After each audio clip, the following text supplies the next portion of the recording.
Bueno, a continuación vamos a tener la intervención del compañero Francisco Rodríguez, quien es politólogo, internacionalista, profesor universitario del Instituto de Altos Estudios Diplomáticos Pedro Gual. Además es investigador del Instituto Venezolano de Planificación Aplicada. El título de la ponencia de Francisco: Democracia representativa liberal versus democracia popular. Adelante, compañero Francisco.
Por aquí.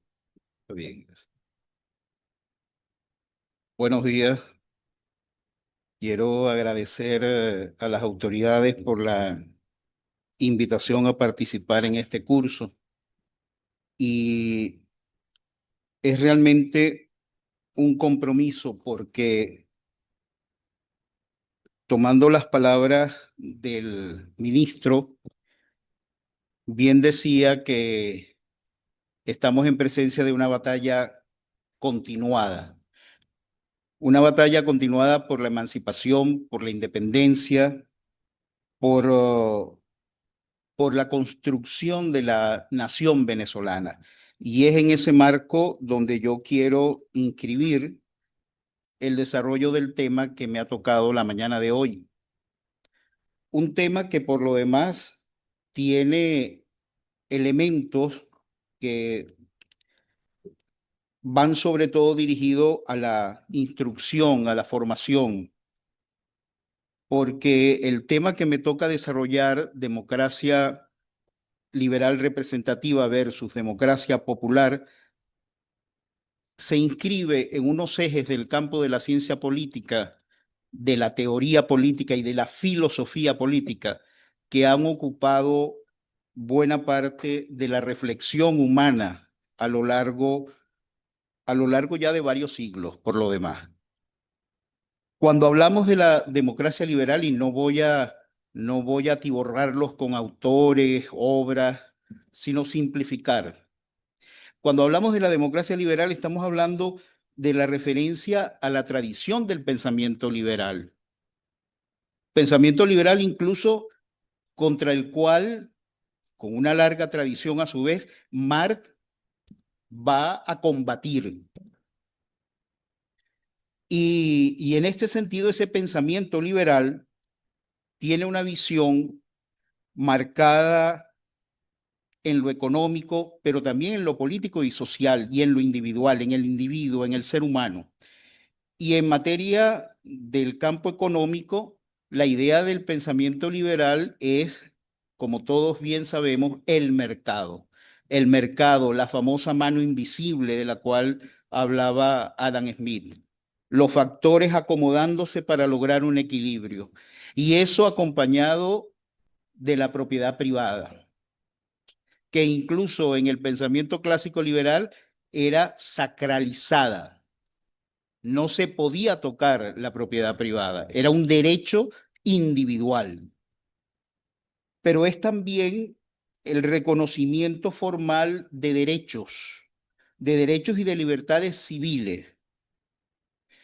Y cuando digo formal es porque a su vez ese reconocimiento está en el marco del Estado de Derecho, pero de un Estado de Derecho que formalmente reconoce y protege esos derechos, no desarrolla para nada los derechos económicos y sociales. Eso vendrá después.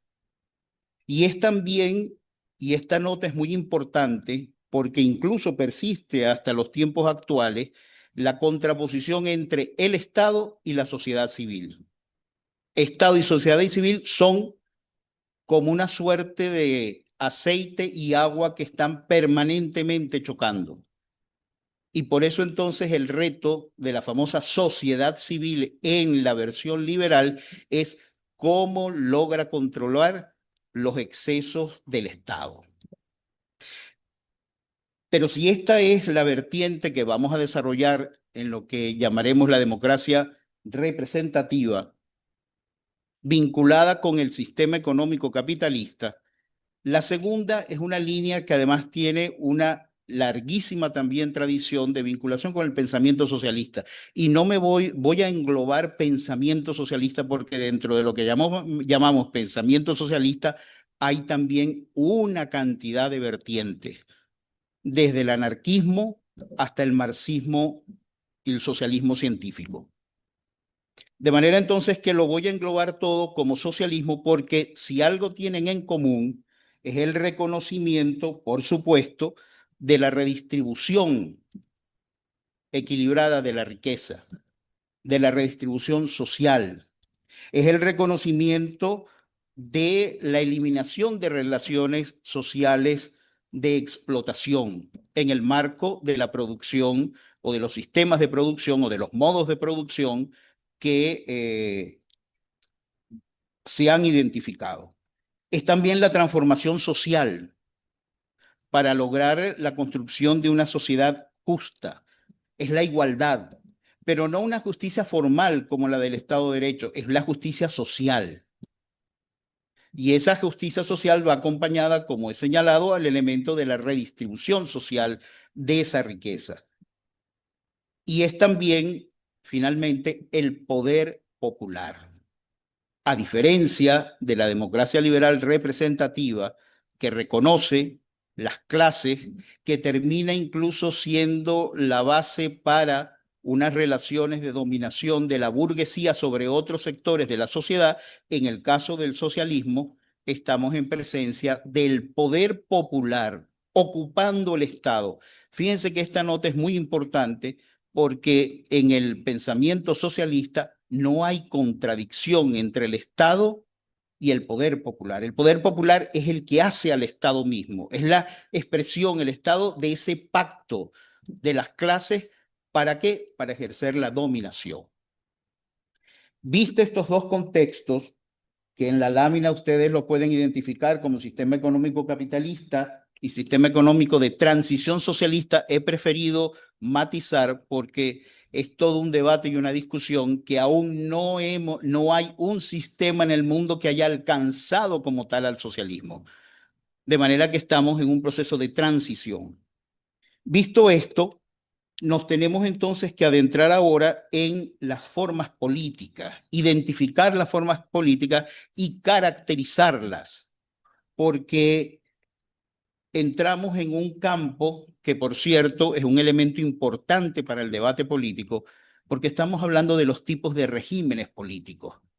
Las limitaciones y hasta, si se quiere, la falta de profundidad en el pensamiento de la derecha, en el caso nuestro, en el caso venezolano, ha querido reducir y hacer ver que el régimen político es y se refiere a una forma anómala de dictadura, de autoritarismo, cuando resulta que en el campo de la teoría política, los regímenes políticos, un régimen político está referido a la forma en cómo se organiza, se distribuye y se ejerce el poder en la sociedad. Y en este caso, nuestra orientación, desde ya lo tenemos que marcar, es el de una democracia participativa, social y protagónica. De manera que esa expresión de régimen es lo más infeliz en un discurso político y en un nivel político para poder comprender cuál es la realidad en la construcción de eso que llamamos el poder en una sociedad. Ahora, ¿cómo se distinguen y se diferencian los regímenes políticos.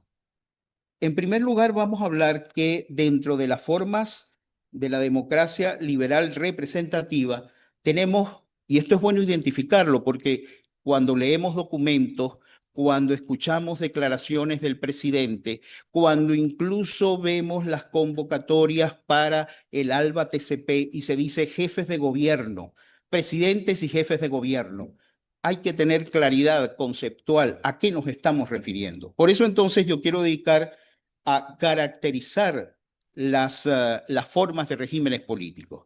Y en ese sentido, entonces, los regímenes democráticos representativos tienen una variedad de formas.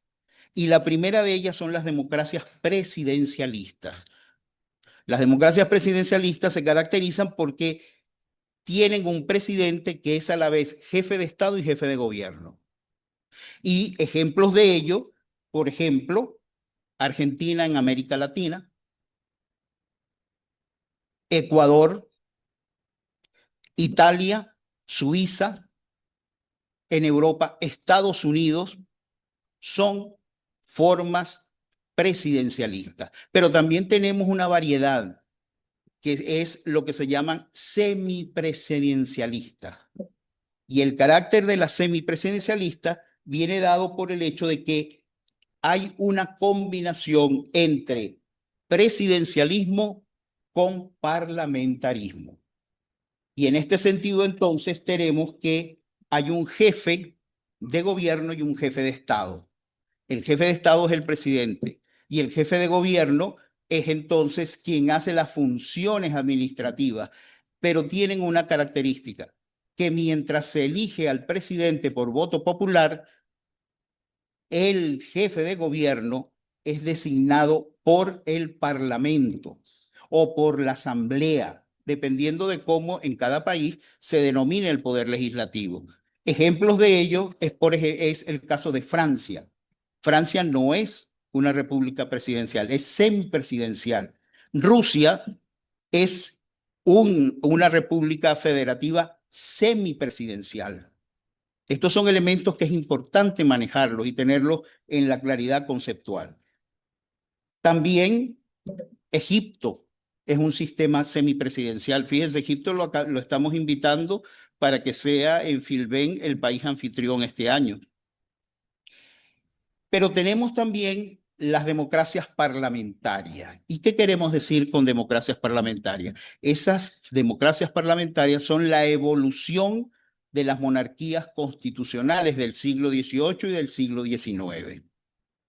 Y esas monarquías parlamentarias, esas monarquías constitucionales, es decir, sujetas a la república, sujetas en el cambio de la historia, donde han perdido aquellas nociones o aquella capacidad del poder absoluto, bueno, esas monarquías parlamentarias suponen que hay un jefe de Estado que es hereditario, es el caso de los reyes o las reinas.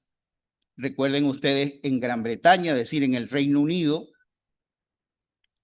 hoy en día es Carlos III, si mal no me equivoco, pero anterior a él fue su madre, la reina Isabel. También lo tenemos en España y lo tenemos también presente en países nórdicos, en Dinamarca. De manera entonces que el parlamentarismo que supone en los regímenes parlamentarios que hay un jefe de Estado que es el rey y hay un jefe de gobierno el cual se elige indirectamente porque la elección directa es a los parlamentarios, llámese Cámara Baja o Cámara Alta, y luego de eso son los parlamentarios los que eligen al jefe de gobierno. De manera que entonces cuando a nosotros, es decir, cuando de ahora en adelante ustedes vean comunicados, por ejemplo, al BATCP o a algunas otras comunicaciones, ustedes van a ver que cuando se digan jefes de Estado y de gobierno, se está refiriendo a esa variedad de sistemas presidenciales o de regímenes políticos parlamentarios. Otros ejemplos, Países Bajos, los Países Bajos, Canadá, Australia, Y aquí hay un elemento que quiero de una vez introducir. Un elemento que tiene que ver con ese colonialismo y con esa supeditación que implica los valores y la cultura de quien ha sido el colonizado.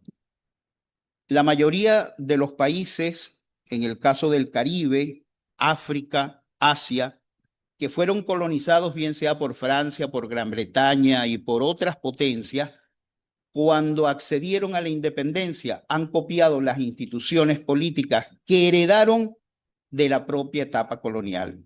Por eso entonces vemos que en el caso del Caribe, no solamente es el uso de las vestimentas y de los estilos, es también incluso el de las instituciones. Y encontramos entonces, por ejemplo, un sistema parlamentario en Jamaica, para solamente mencionar uno. Es parte de esas complejidades en la construcción de las formaciones sociopolíticas.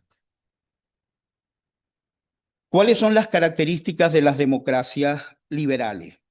En primer lugar, elecciones formalmente periódicas con sufragio universal, directo y secreto.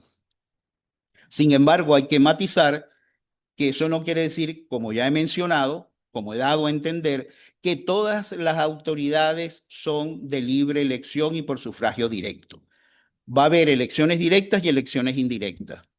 En el caso del parlamentarismo, ya he mencionado, los jefes de gobierno son electos indirectamente. Se elige directamente a los parlamentarios.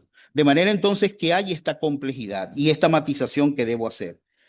Formalmente se conserva, se recoge todo la configuración del Estado en las constituciones políticas normativas.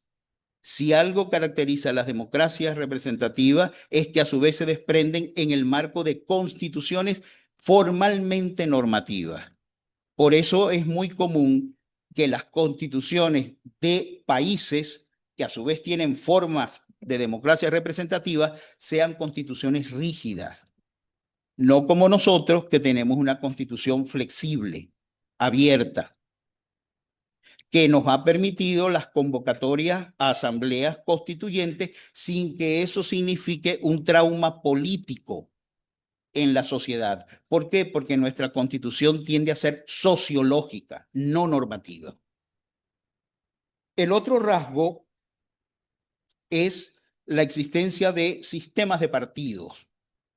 La expresión en las democracias representativas y burguesas es precisamente el rasgo de la pluralidad, el pluralismo, como expresión de las libertades civiles, como expresión de la voluntad popular, porque se invoca el carácter popular, pero la realidad es que el sistema de partidos tiene también limitaciones. En todos los países hay limitaciones al ejercicio de ese pluralismo. Tomo un solo ejemplo. En el caso de Estados Unidos, está prohibido legalizar partidos de orientación comunista. De manera entonces que el pluralismo tiene limitaciones. Pero no solamente es allí, es también en otros países que encontramos limitaciones de diversa naturaleza en ese sentido. Luego, las democracias representativas agotan al ciudadano en el elector. El acto de la elección, el sufragio, va a significar que el elector ciudadano va a ser representado, que va a delegar su poder originario como poder soberano, cuestión que nosotros resolvemos de otra forma. Nuestra Constitución es bien expresa en ese sentido. De manera entonces que hay una enajenación del individuo respecto del poder, el ejercicio del poder. ¿Por qué? Porque en el ejercicio del poder, el elector le ha cedido la capacidad de decisión sobre el elegido. La mejor experiencia es lo que está sucediendo en estos momentos en Argentina. Milei llega con un discurso, hace todo lo contrario y el pueblo no encuentra ni tiene forma de manera de expresar su descontento y que éste corrija en base a lo que es la voluntad popular. Pero eso es parte de ese ejercicio. Luego encontramos también que en la práctica de las democracias liberales, contemporáneamente se ha ido remarcando la configuración o la conformación de ese ejercicio del poder como el ejercicio de las plutocracias, es decir, el gobierno de los ricos. Y esto no es un cliché. Les he traído unos datos para ilustrar a ese respecto, que son contundentes. Por ejemplo, Donald Trump, presidente de Estados Unidos, tiene una fortuna personal de 5.6 mil millones de dólares. Esto según Forbes en fecha reciente. Estoy hablando del año 2024. Pero la cosa no se queda allí. Nancy Pelosi, que es la presidenta del Congreso de Estados Unidos, tiene una fortuna personal de 256 millones de dólares.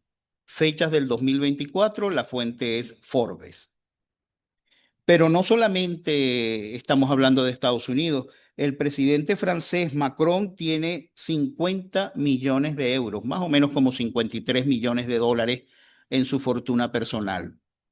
Y si hablamos de América Latina, Daniel Noboa desciende de una de las familias más ricas de Ecuador y su fortuna se calcula en 1.000 millones de dólares. Y es presidente de Ecuador.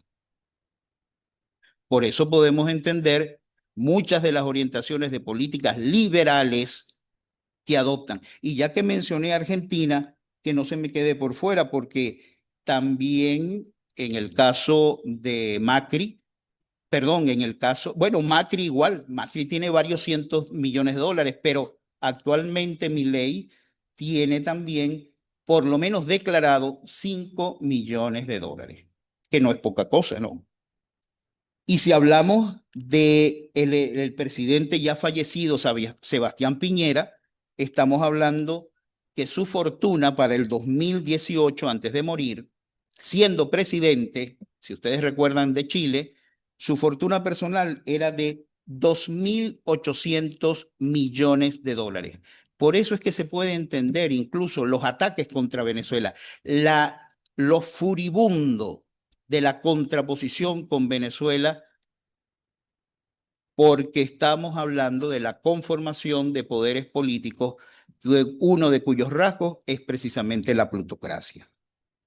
Y en esta caracterización no puedo dejar por fuera el hecho de que las democracias representativas en los países en desarrollo, por estas características y por esa relación de dependencia, por esa relación de coerción que tanto los grupos empresariales transnacionales como incluso las relaciones de dependencia geopolítica que se llegan a establecer, bueno, terminan por configurar democracias tuteladas. No estamos hablando de independencia, no estamos hablando de voluntad de las naciones, estamos hablando de sistemas políticos que están tutelados. Por eso es que vemos la permeación desde afuera y vemos entonces los lawfare, los golpes de Estado parlamentarios que vienen influidos desde afuera. Son parte de la geopolítica mundial y regional. Los regímenes representativos, sin embargo, también descansan en la división de poderes. El famoso esquema de los tres poderes, legislativo, ejecutivo y judicial. Solamente hay algunas excepciones en algunos países, el caso de Suecia, donde el poder del ciudadano se expresa en la figura de un cuarto poder, que es el ombudsman. Y el ombudsman corresponde al fiscal general en nuestra estructura político-institucional.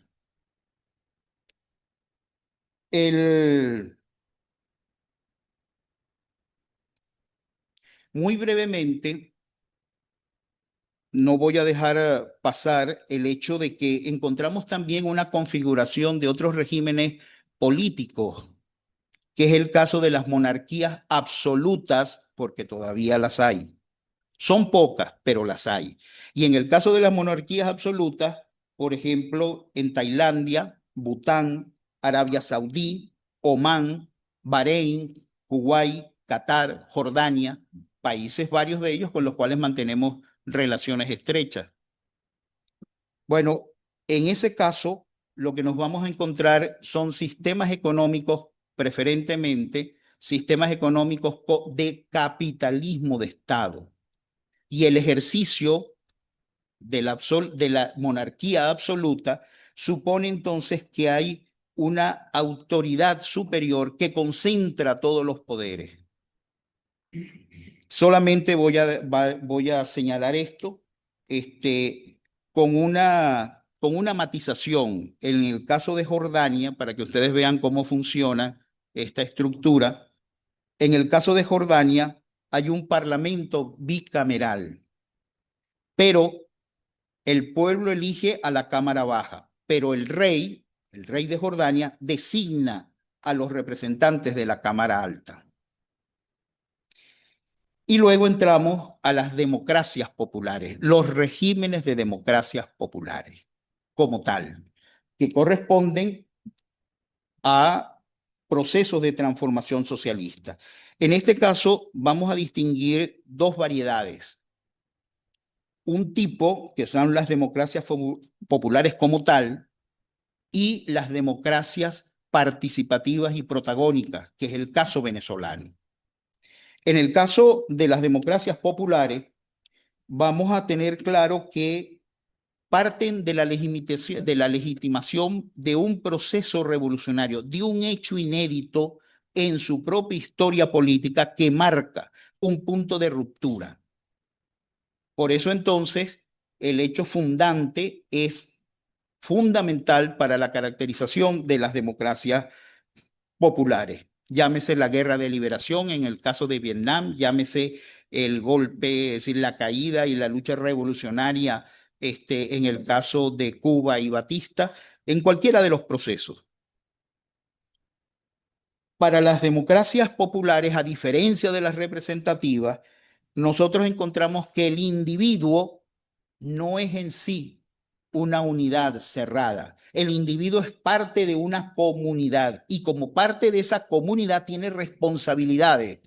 Es decir, que esa imagen del individuo que se encierra en su castillo, que se encierra en su hogar sacrosanto, inviolable, en una democracia popular no tiene sentido. Los individuos se deben a lo público, se deben a la participación, se deben a la construcción de lo que es común. Otra de las características es que en las democracias populares se reconocen las identidades culturales diversas, se les respetan. Y además de ello, también en el caso de las democracias populares vamos a encontrar que hay una estructura de Estado, un poder que hace las leyes, un poder que ejecuta, un poder que juzga. Es decir, que encontramos también por división administrativa la existencia de un poder legislativo, un ejecutivo y un judicial. En el caso de las democracias populares hay un rasgo distintivo y es la existencia de un régimen de partido único. Algunos podrán ver, incluso desde la óptica de la crítica liberal, ven en el régimen de partido único una expresión del autoritarismo, pero eso no es cierto. Eso hay que desmontarlo, más allá de lo que yo puedo ahora simplemente ilustrar. Y digo que hay que desmontarlo porque el régimen de partido único parte del siguiente supuesto. Si las fuerzas revolucionarias organizadas políticamente en una organización que es el partido son la expresión de ese proceso de cambio y de transformación que legitima el ejercicio del poder, no hay contradicción entonces entre un régimen de partido único y el Estado. Al contrario, el hilo comunicante es lo popular, la expresión popular, pueblo, entendido en un sentido amplio. Ejemplos de democracias populares: China, Vietnam, Cuba, para mencionar tres. Y luego tenemos a las democracias participativas y protagónicas, que parten de la idea, de la visión del modelo de democracia directa. ¿Por qué? Porque ese modelo de democracia directa pone el énfasis en el valor de la deliberación. Las democracias participativas y protagónicas son democracias deliberativas como uno de los rasgos. Es decir, el debate, la discusión, la construcción, la generación de consensos, el manejo del conflicto son elementos claves dentro de la construcción de la democracia, de las democracias participativas y protagónicas. El ciudadano entonces en este tipo de régimen político es un ciudadano participante activo, es un que además incide efectivamente, no formalmente, incide efectivamente en el curso de la construcción de las decisiones públicas, tanto en su formación como en su gestión. El ejemplo que pudiéramos traer en el caso incluso venezolano es el ejercicio de la Contraloría Social. La representación en los modelos de democracia participativa es reflejo de los intereses. ¿De cuáles intereses? De los intereses de los representados, que como ciudadanos van a vigilar, van a controlar y van a tener incluso la capacidad de decidir sobre la gestión, tanto del curso de políticas que se adopten, como en el caso del representante. Por último, en esta democracia, obviamente entonces, el ciudadano es corresponsable y al ser corresponsable debe tener todos los elementos para poder ejercer ampliamente esa corresponsabilidad. Por eso, cursos de este tipo que orientan a las comunidades a formar, a dar elementos para poder ejercer esa corresponsabilidad en todas las facetas y áreas de la gestión pública. Bien, en función nos queda, ya estoy pasado de tiempo, pero no quiero concluir sin antes hacer una reflexión sobre Venezuela, porque ciertamente es nuestro punto de aterrizaje. Y en ese sentido, el artículo constitucional nos da la pista y a su vez nos va señalando el compromiso que tenemos aún por llevar a cabo. El artículo 5 de la Constitución, cuando señala que la soberanía reside intransferiblemente en el pueblo, quien la ejerce directamente en la forma prevista en esta Constitución e indirectamente por el sufragio y la representación. Allí encontramos esa dualidad a la cual me he referido anteriormente. Y luego el artículo 6 señala que la forma de régimen político es democrático, participativo, electivo, descentralizado, alternativo, responsable, pluralista y de mandatos revocables. Agregar un rasgo más por la particularidad que tiene la democracia social. Entonces, la democracia participativa no solamente es protagónica, es lo político, es también social. Y bien lo dijo el presidente Chávez en una frase que he querido traer hoy a esta presentación, cuando señaló, fíjense ustedes, en 1999, cuando la forma de democracia era la democracia liberal representativa, que llegó a cobrar tanta fuerza que se le llamó en todos los ámbitos académicos, políticos, la democracia a secas. ¿Por qué? Porque todas las demás formas habían sucumbido frente a la democracia liberal representativa. Pues bien, en ese momento, en el 99, en agosto del 99, en ocasión de la Asamblea Constituyente, el presidente Chávez dijo: democracia porque tiene pueblo. Democracia sin pueblo es igual a un río sin cauce, un río sin agua. Un mar seco sería la democracia si no tiene un contenido profundamente social de igualdad, de justicia y de visión humana. Por esa razón, nuestro compromiso en esta tarea, continuando la batalla de Carabobo, cuando vamos próximamente a la reforma constitucional, es profundizar el carácter popular de la democracia que hoy tenemos. Y ya hay atisbos para concluir, y quiero remitirme al argumento, a la reserva que Venezuela hizo en su momento de la Declaración de Quebec, que bien refleja esa contradicción entre los dos modelos que hemos analizado la mañana de hoy. La delegación de ese, dijo nuestra representación en esa ocasión, la delegación de Venezuela desea reservar su posición acerca de los párrafos 1 y 6 de la Declaración de Quebec, por cuanto a juicio de nuestro gobierno, la democracia debe ser entendida en su sentido más amplio y no únicamente en su carácter representativo. Entendemos que el ejercicio democrático abarca, además, la participación de los ciudadanos en la toma de decisiones y en la gestión de gobierno, con miras a la construcción diaria de un proceso dirigido al desarrollo integral de la sociedad. Por eso entonces nuestro compromiso frente a las tareas que vienen, y la fundamental, la central, es el proyecto de cambio constitucional, nos llama a que participemos, a que a través de la democracia participativa y protagónica hagamos realidad ese compromiso que nos invita Chávez, y que hoy por hoy se reafirma en el carácter de construcción de una sociedad independiente, libre y soberana. Buenos días.